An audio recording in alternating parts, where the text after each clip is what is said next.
आदरणीय मंच, आदरणीय कुलपति महोदय, डीन महोदया, विभूषण सर, हरिदा,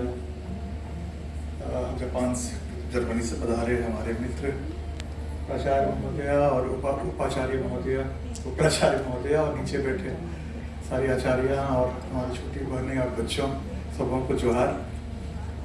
मैं अपनी बातचीत जो है वो भाषाई प्रदेश तक ही सीमित रखूँगा। मैं भारतीय ज्ञान परंपरा पर समग्रता से बोलने में अपने को सक्षम नहीं पाता हूँ। मैं भाषा और भाषा शास्त्र का जो गढ़न हुआ 19वीं और 20वीं शताब्दी में, उस गढ़न पे जो औपनिवेशिक प्रभाव है, उसकी जो सैद्धांतिकी है, उस पर कुछ बात करना चाहूँगा।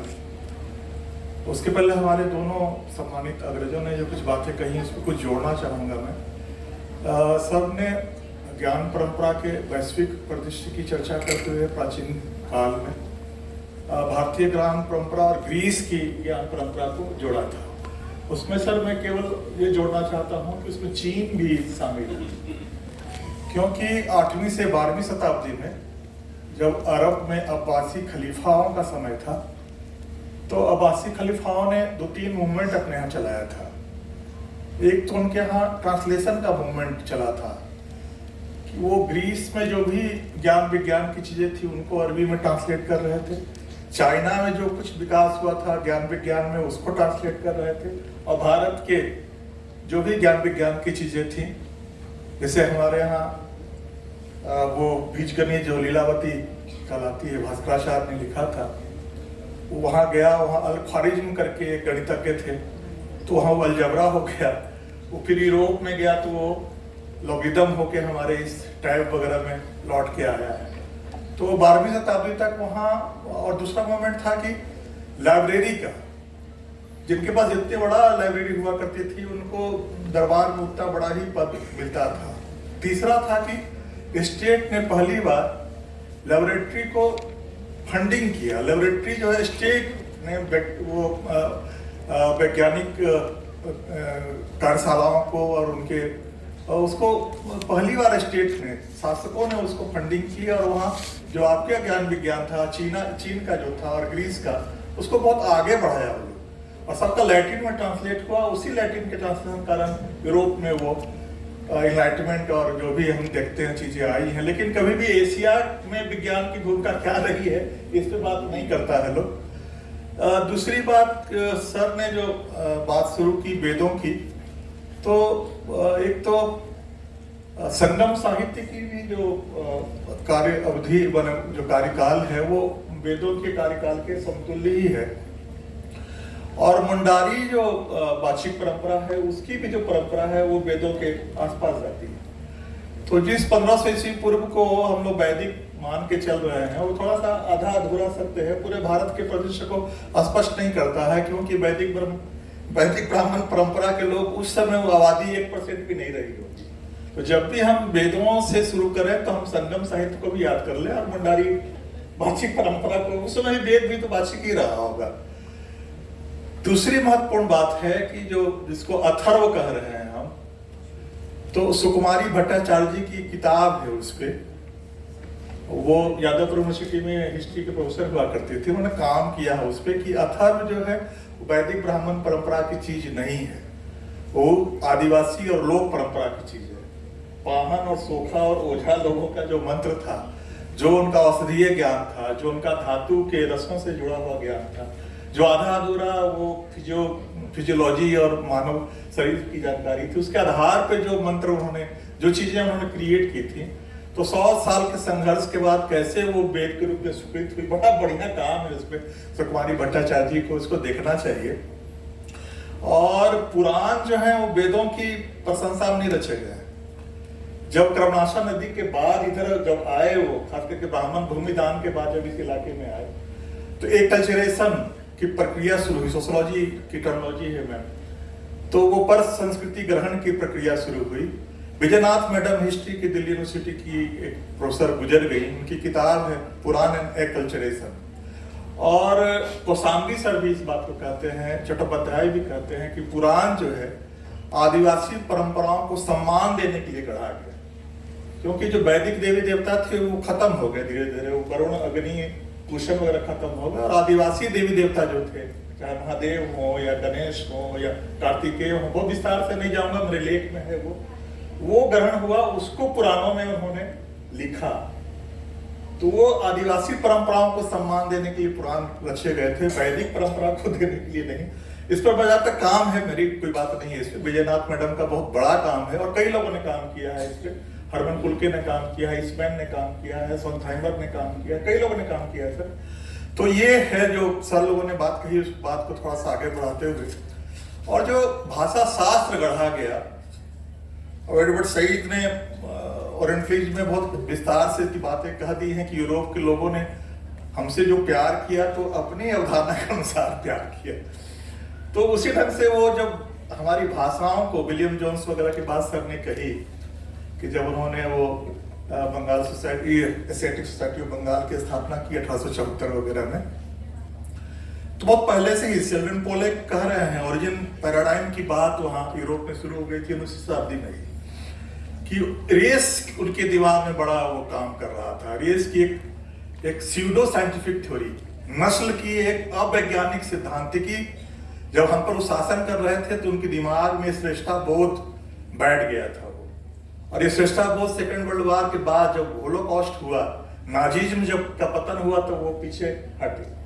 तो हर चीज को उसी ढंग से वो देख रहे थे, नस्ल के आधार पे। तो ओरिजिन पैराडाइम में भी वो रेस को ही मूल मान के, क्या इसकी उत्पत्ति कहाँ है, उसका वंश क्या है, उसकी रक्त शुद्धता क्या है, भाषा को भी वो इथनोलॉजिकल उसके कैरेक्टर की तलाश कर रहे थे उस ओरिजिन पैराडाइम में।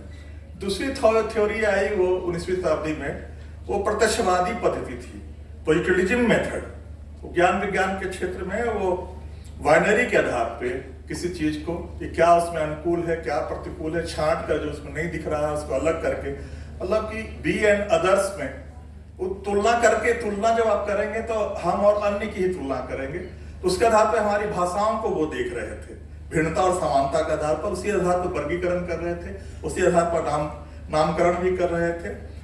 और लैंग्वेज और नेशन थ्योरी के साथ हर जगह जा रहे थे। दिक्कत ये थी कि यूरोप का जो स्टेट नेशन था, उसका जो निर्माण हुआ था वो 3 आधार पर हुआ था, कि उसकी एक रेस, एक लैंग्वेज और एक रिलीजन। ये 3 तत्व जो हैं यूरोप के नेशन स्टेट के डेवलपमेंट में बड़ी भूमिका निभा रहे थे। कि रेस एक है, भाषा एक है और धर्म एक है, कैथोलिक और प्रोटेस्टेंट वगैरह वगैरह के आधार पे वो वहां अपने छोटे छोटे नेशन स्टेट का वही अवधारणा लेके हमारे पास आए और हमारे भी भारतीय भाषा मानचित्र का निर्माण करने की जॉर्ज अब्राहम ग्रियर्सन साहब की बड़ी भूमिका इसमें है अध्ययन की। और टॉमस आर ट्रॉटमैन ने 2 किताबें लिखी हैं इस पे, लैंग्वेज एंड नेशन और आर्यन एंड ब्रिटिश इंडिया। चौथी जो अवधारणा विलियम जोन्स ने दी वो भाषा परिवार की थी, जिसपे हम लोग भारोपीय भाषा परिवार और द्रविड़ भाषा परिवार और साइनो तिब्बतन भाषा परिवार कहते हैं। तो अम्बर्तो इको ने एक किताब लिखी है, सर्च फॉर परफेक्ट लैंग्वेज। ये कैसे, ये कोई साइंटिफिक थ्योरी नहीं थी भाषा परिवार की, एक बाइबल की एक कहानी से लोग लेकर आ रहे थे उसको। ये बड़ी आश्चर्यजनक चीज है और बड़ी विस्तार से इस पर बात हो रही है कि ये जो बाइबल की थ्योरी थी कि वो नूह जो बच गए उसके बाद प्रलय के बाद, उनके बेटे जो थे सेम, हाम और येपेत, ये तीनों लोग नौका से निकले और एक पूर्व की ओर सिनार नामक एक मैदान में वहां उन्होंने मीनार बनाना शुरू किया और मीनार इतना ऊंचा हो गया कि स्वर्ग को छूने लगा। तो वो गॉड यहोवा उतरे ऊपर से और उन्होंने कहा कि मैंने कैसे इतनी ताकत इनके पास, तो लगा कि हिब्रू जो भाषा है इनकी, उसकी एकता जो है इनको ये मजबूती प्राप्त प्रदान कर रही है। तो उन्होंने वो 72 भाषाओं में उनको बांट दिया और वो 72 से हाम जो थे वो उनके हेमेटिक, जिसमें इंडो यूरोपियन भाषा आती है, हेमेटोसेमेटिक जिसमें एफ्रो-एशियाटिक भाषा आती है। तो ये भाषा परिवार जो है सेंट्रल सेमेटिक में, तो वो नूह के बेटों के आधार पे, बाइबल की कहानी के आधार पे भाषा परिवार की अवधारणा गढ़ी गई और वो हमारे ऊपर थोप दिया गया। और हम लोग भाषा विज्ञान की सारी किताबें उसी में बात करती है, उससे अलग कहीं बात ही नहीं करती है। और नस्ल की थ्योरी 7 भागों में जो रिजले साहब हम लोगों को बांटे थे, तो रिजले साहब का हर्बर्ट ऑफ रिजले या रिजले जो कहा जाए 1885 में वो एंथ्रोपोलॉजिकल सर्वे ऑफ इंडिया के डायरेक्टर थे, उन्होंने 7 नस्ल में हम लोग को बांटा था। वो प्रमाणित हो गया कि अब वैज्ञानिक चीज है, कोई नस्ल जैसी कोई अवधारणा होती नहीं है, लेकिन हमारे दिमाग में वो रेस की थ्योरी और ये लैंग्वेज ऑफ फैमिली लैंग्वेज, भाषा परिवार की अवधारणा अजब तरह से बैठी हुई है। और आस्ट्रिक जो है, फादर पीटर सिमडेट थे 1906 में, उन्होंने आस्ट्रिक आदिवासी भाषाओं को ऑस्ट्रोएशियाटिक या आस्ट्रिक शब्द का, और वो आया आस्ट्रिक शब्द कहां से, तो लैटिन में उसको ऑस्टर कहते हैं। प्रशांत महासागर के दक्षिण में जब लोगों ने ऑस्ट्रेलिया महाद्वीप को खोजा, तो वहां की जो इंडिजिनस, वहां की जो आदिवासी आबादी जो भाषा बोलती थी, तो उसको दक्षिण की भाषा ऑस्टर कहा। वो ऑस्ट्रिक को पूरी दुनिया में सारी चीजें उन्हीं कैसे शुरू हो रही थी,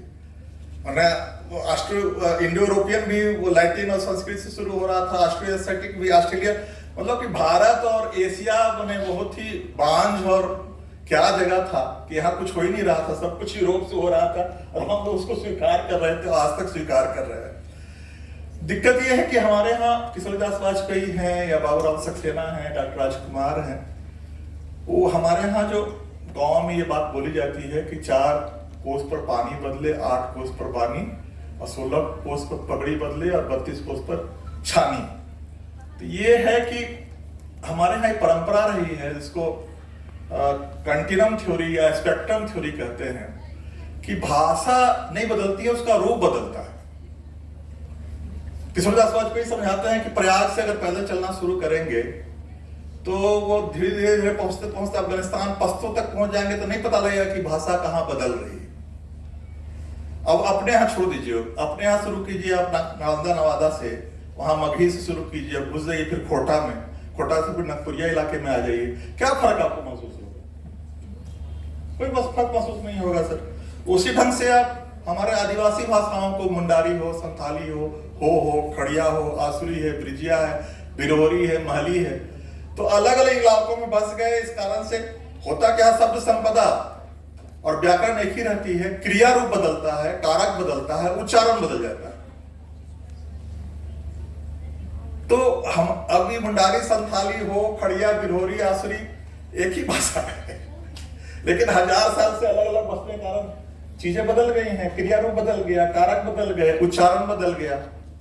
मुंडारी का ही रूप ले लीजिए कि 4 मुंडारी हमारे यहाँ बोली के तौर पे है। केरा कहते हैं, रांची के आसपास जो मुंडारी बोली जाती है वो केरा कहलाती है। फिर वो आगे बढ़िएगा तो तमड़िया है, तमाड़ और पंचपरगना में जो मुंडारी बोली जाती है वो तमड़िया कहलाती है। फिर जाइएगा खूंटी में तो हंसदा मुंडारी है, वहाँ खूंटी और कर्रा में जो मुंडारी बोली जाती है वो हंसदा कहलाती है, और तोरपा से में नागुरी हो जाती है। तो मुंडारी के ही इतना ही दूर में कुछ 100 किलोमीटर में बदल जाता है। उसी ढंग से हमारे यहाँ जड़ गुजरी एक भाषा है, बहरागोड़ा में, बड़ी खूबसूरत है। कंटिन्यूम थ्योरी का इतना बढ़िया वो रूप है जड़ गुजरी। वहां जड़ गुजरी में चूंकि वो बहरागोड़ा पूरा इलाका हमारा जो है, एक तरफ बंगाल का बॉर्डर है, एक तरफ उड़ीसा का बॉर्डर और झारखंड का हिस्सा है, तो झारखंडी भाषाएं भी हैं उसमें, उड़िया भी उतना ही शामिल है और बांग्ला भी उतना ही शामिल है। मतलब ये कंटिन्यूम थ्योरी का इतना खूबसूरत उदाहरण हमारे यहाँ जड़ गुजरी है। हम लोगों ने TRI से निकाला था कि इसका शोध किया जाए। उसी ढंग से उड़ीसा और आंध्र के बॉर्डर पर जब पहुंचेगा जिन इलाकों में, तो उड़िया में इतनी तेलुगु भाषाएं मिल जाएंगी, और मैथिली और बांग्ला में आपको क्या फर्क समझ, अगर पैदल आप यात्रा करें मिथिला से बांग्ला की ओर, तो आपको जरा सा भी फर्क महसूस नहीं होगा। या हमारा ही सिल्लीपुरी से आप वहां चल जाइएगा पुरुलिया में, तो कहाँ वो कुरमाली और खोटा बदल जा रहा है बांग्ला में, राढ़ी बांग्ला सर कहलाता है वो शुद्ध बांग्ला, वो कलकत्ता वाला बांग्ला लोग उसको बांग्ला मानता भी नहीं है, जो हमारी भाषाओं से जुड़ा हुआ है। तो ये जो खूबसूरती है हमारी भाषा की, इसको भाखा कहते थे लोग हमारे यहाँ। भाषा और बोली में कोई फर्क नहीं था। ये जो बाइनरी है वो अंग्रेजों ने, ये हमारे विद्वान विलियम जोन्स वगैरह ने इस बाइनरी को क्रिएट किया कि भाखा अलग होगा और बोली अलग होगी। तो भाखा की अपनी ताकत थी। जो ब्रज भाषा ही अगर थी, जिसको सर्डन पोलक कहते हैं कि वो वर्नाकुलर था, वो उस समय का कॉन्टिनेंटल वर्नाकुलर सबसे बड़ी भाषा थी ब्रज भाषा, तो कलो अपनी नहीं थी, पूर्वी भी था उसमें, राजस्थानी भी शामिल थी। ऐसे कबीर के अगर जिसको कबीर कह रहे हैं कि भाखा जो है बहता नीर है और संस्कृत जो है कुआं का बना हुआ पानी है, तो खुल के संस्कृत ये बोल रहे हैं कबीर। तो कबीर के ही वो उसमें सदुकड़ी भाषा में इतनी भाखाएं मिली हुई हैं, 7-8 भाखाएं वहां मिली हुई हैं। तो ये भाखा जो थी, इसमें बोली और भाषा में हम अंतर नहीं करते थे। किसी को व्याकरण में बांध के बहुत श्रेष्ठ हो गई भाषाएं और बोलियां कुछ निम्न हो गई, ये सब बाइनरी के तहत क्रिएट किया गया। उसके कारण से हमारे यहाँ वो आंतरिक गतिशीलता थी, एक इंटरनल डायनेमिज्म था इस भाखा की एकता के कारण। 12वीं 13वीं शताब्दी 14वीं शताब्दी में रामानुज वहां भक्ति आंदोलन शुरू करते हैं दक्षिण में, और आपके यहाँ आता है रामानंद के माध्यम से। कहीं कोई फर्क नहीं महसूस हो रहा है कि दक्षिण में शुरू हुआ था कि उत्तर में शुरू हुआ और फैलता है पूरे देश में। भाखा की एकता थी। और 17वीं शताब्दी में जो भाखा है वो ब्रजभाषा है, पूर्वी है, राजस्थानी है, अवधी है, बघेली है, वो ले रही है अगर फारसी से तो वो रिक्ता हो जाती है, अगर वो संस्कृत से ले रही है तो खड़ी बोली हो जाती है। इतना ही का फर्क है। ये ठीक है कि 18वीं शताब्दी में दक्षिण से आते हैं बलि दक्कनी, और फिर वो अब रिक्ता जो है ज्यादा अरबी और फारसी पर होके उर्दू का रूप ले लेती है, और खड़ी बोली बाद के दिनों में संस्कृत निष्ठ होकर हिंदी की ओर जाती है। ये अलग रूप है, लेकिन ये है कि भाखा की ताकत एक इंटरनल डायनेमिज्म को जन्म दे रहा था। उसका सबसे बड़ा खूबसूरत उदाहरण है कि राम कथा और सीता की कथा आपको मतलब हर जगह दिखाई पड़ेगी। मतलब बिरहोरी रामायण से लेके, मुंडारी रामायण से लेके, कुड़ुक रामायण से लेके सारे आदिवासी भाषाओं में, और मालवार में जो मोपला हैं वो तो इस्लाम ग्रहण किए थे मोहम्मद साहब के समय में। अरब से इतना व्यापार था बहुत पुराना उनका, लेकिन उस इस्लाम ग्रहण करने के बाद भी मोपला रामायण है उनके यहाँ। आज भी वो राम कथा पर वहां रामलीलाएं होती हैं। सबसे खूबसूरत लगा सर कि थैयम और केरल की जो डांस है, 2000 साल का उसका इतिहास है। तो एक विष्णु थैयम सर, रवि सर, एक विष्णु थैयम होता है केरल में, मालवार का थैयम है नृत्य। वो आपने कांतारा फिल्म में देखा होगा, कुछ उसी ढंग से पेंट वगैरह करके। तो विष्णु थैयम का जो विष्णु बनते हैं, उनका वो चेहरे का मेकअप जो है मस्जिद में पूरा होता है। मस्जिद में ही जाके वो सारा उनका कस्ट्यूम और मेकअप का काम पूरा होता है, और मस्जिद से ही जो चावल मिलता है उस दिन कलाकारों के लिए भोजन बनता है। तो ये जो 2000 सालों की ये जो ताकत है, इंटरनल डायनेमिज्म, जो जिसकी गतिशीलता है हमारी, वो एक भाखा के कारण थी। बाइनरी पे आधारित ये जो चीजें शुरू हुई, और दिक्कत ये था कि भाषा का जिस ढंग से उनके यहाँ नेशन क्रिएट हुआ था, लैंग्वेज और रेस और रिलीजन के आधार पे, कोशिश तो उनकी वही थी कि हमारे यहाँ भी भाषा के आधार पे वो विखंडन हो। लेकिन ये भाखा की ताकत थी या इंटरनल डायनेमिज्म की ताकत थी कि हम भाषा के आधार पर नहीं बटे, लेकिन धर्म के आधार पर बांटने, फिर दोबारा वो धर्म की ओर चले गए, धर्म के आधार पर हमको बांटा। लेकिन जो बातें उत्तर भारत के लिए सच ये है कि हम लोग इतना ज्यादा संस्कृत और वो वेदों के प्रति आग्रही होते हैं कि त्रिभाषा जो फार्मूला बना हमारा, कि उसमें एक अंग्रेजी और एक हिंदी और एक कहीं ना कहीं दक्षिण भारत की भाषा हम लोग पढ़ेंगे, लेकिन हम लोगों ने कभी उसका पालन ही नहीं किया। तीसरी भाषा के तौर पर संस्कृत रख लिए कि बहुत अच्छा नंबर आता है, बहुत नंबर आता है। कभी भी किसी माहौल में नहीं हुआ कि दक्षिण भारत की भाषा, आज जो तमिलनाडु में विरोध दिख रहा है हिंदी का, इतिहास उसका बहुत पुराना है। 1937 में कांग्रेस का जब वहां मंत्रिमंडल बना था, उस समय हिंदुस्तानी, गांधी जी के आग्रह पर था कि हिंदुस्तानी को ही लोकप्रिय किया जाए। तो उस समय भी विरोध हुआ था, जोड़ा गया था उसको उस आंदोलन में कि ये हिंदुस्तानी के नाम पे फिर ब्राह्मणिज्म हमारे यहाँ हावी होगा। तो ये कंटिन्यू कर रहा है। फिर बाद में नेहरू जी के समय राजभाषा हिंदी जब घोषित हुई, तब बंगाल और तमिलनाडु में सबसे ज्यादा विरोध हुआ। अभय कुमार दुबे की किताब है हिंदी में हम, बताते हैं कि कोई आम लोगों का विद्रोह नहीं था, विरोध नहीं था, क्योंकि तमिलनाडु से और बंगाल से आईएएस बहुत बनते थे अंग्रेजी लिटरेचर के बल पे, अंग्रेजी साहित्य के बल पे आईएएस बहुत बनते थे। उनको लग रहा कि जैसे ही हिंदी हावी हो जाएगी, अंग्रेजी हट जाएगी, तो हम तो हिंदी के बल पे आईएएस नहीं बन पाएंगे। एक मिडिल क्लास मेंटेलिटी जो थी वो विरोध कर रही थी राजभाषा के रूप में। लेकिन एक डॉक्टर रघुवीर सिंड्रोम भी काम कर रहा था उसके साथ साथ। डॉक्टर रघुवीर हमारे यहाँ हुआ करते थे, संविधान सभा में उनको ड्यूटी दी गई थी कि संविधान का हिंदी में आप अनुवाद कीजिए। और रघुवीर का मानना था कि हिंदी मतलब कि संस्कृत से ही स्रोत होगा, कहीं और देशज भाषाओं से वो उसको एंटीथेसिस मानते थे कि हमको संस्कृत से ही लेना है। और ऐसा अनुवाद हुआ कि नेहरू जी को कहना पड़ा कि एक पंक्ति भी समझ में नहीं आ रहा है कि क्या अनुवाद है संविधान का। लेकिन उसी नेहरू जी ने, उन्हीं के मंत्रिमंडल ने सरकारी भाषाओं के पारिभाषिक शब्दावली के शब्दकोश खड़ा करने के लिए जिम्मेदारी फिर डॉक्टर रघुवीर को जी, और ऐसा वो सरकारी भाषा का शब्दकोश तैयार हुआ, इतना कठिन है वो कि समझ में ही नहीं आता कि भाषा क्या है। तो ये डॉक्टर रघुवीर सिंड्रोम था संस्कृत और हिंदी और फिर धार्मिक राष्ट्रवाद, जिसका रूप हम लोग आज देख रहे हैं। दूसरा, जो पूरे कॉलोनियल पीरियड में, पूरे औपनिवेशिक काल में कोशिश ही की गई कि हमें बांट कर भाषा के आधार पर बांटा जाए। अब फकीर मोहन सेनापति को लगा कि उड़िया हमारी भाषा होगी, तो वो समझ ही नहीं पा रहे थे कि मैं जो लिख रहा हूं वो बांग्ला से कैसे अलग है। इतना ज्यादा साम्यता थी उड़िया और बांग्ला और असमिया में कि फकीर मोहन सेनापति को भी दिक्कत हो रही थी।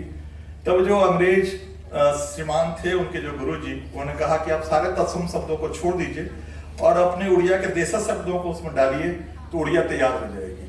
तो मतलब जबरदस्ती चीजें ये क्रिएट की गई। और जैसे पंजाबी जब भाषा के आधार पे, तो वहाँ राजस्थानी भी और वो पूर्वी भाषाएं भी, उर्दू भी सब बोली जा रही थी। पंजाबी चूंकि एक स्टेट बनना था तो पंजाबी के आधार पर बना, फिर उसका विखंडन हुआ, हिंदी हरियाणा अलग हो गया। तो ये जो है कि जबरदस्ती, पहले आप सैद्धांतिकी गढ़ लीजिए उसके आधार पर, यथार्थ को पहले आप तय कर लीजिए उसके आधार पे, फिर क्या चीजें अलग हैं। लेकिन हमारे पुरखों ने, जैसे सर बात कर रहे थे कि फादर हॉफमैन ने, डॉक्टर रामदयाल मुंडा जी ने, दिनेश्वर बाबू ने, कि मुंडारी और संस्कृत के संबंधों पर फादर हॉफमैन ने शुरू की थी उस बात को, रामदयाल मुंडा आगे बढ़ाया, दिनेश्वर साहब ने काम किया कि बहुत सारे शब्द जो संस्कृत में वो मुंडारी से लिए गए हैं, मुंडारी में जो शब्द है वो संस्कृत से लिए गए हैं, और कोई ऐसे शब्द हैं जो मुंडारी में आके संस्कृत से तो आए हैं लेकिन अपना रूप परिवर्तन कर लिए हैं। पूरा इसकी लंबी सूची, बड़ा गहरा अध्ययन इस पर है। तो जो समतुल्यता हमारी, जो जोड़ने का जो चीजें हैं, जो हमको जोड़ती हैं, उस पर कम काम हो रहा है। जो हमें ये जो अस्मिता की राजनीति है, हमें अलगाव क्या है उस पर ज्यादा। जैसे खड़ी बोली ही, तो खड़ी बोली केवल नागरी लिपि में नहीं लिखी जाती थी, वो फारसी में भी, वो अरबी में भी, कैथी में, गुरुमुखी में। तो लिपि का भाषा से कोई संबंध ही नहीं था सर। ये तो अस्मितावादी जो राजनीति है उसने उसको लिपि से जोड़ दिया है। जैसे कि यूरोप की सारी भाषाएं अलग अलग हैं, सब रोमन लिपि में अपना प्रयोग करती हैं, उसी में नोबेल पुरस्कार लाती हैं।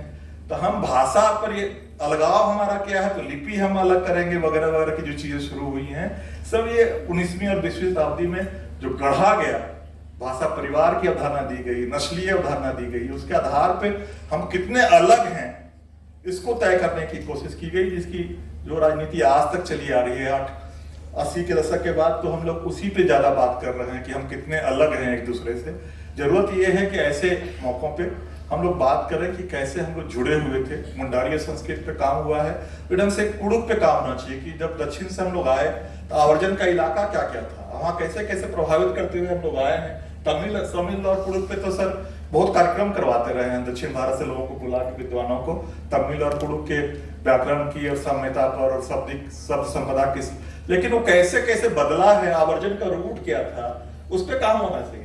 जड़ गुजरी और राढ़ी बांग्ला में क्या खूबसूरती है, कैसे वो कंटिन्यूम थ्योरी को प्रमाणित करता है, इस पर काम होना चाहिए। और ये नस्लीय और भाषा परिवार की जो स्थापित अवधारणाएं हैं, इसको कैसे तोड़ा जा सकता है, इस पे कुछ काम होना चाहिए। इन्हीं शब्दों के साथ मैं अपनी बात खत्म करता हूँ।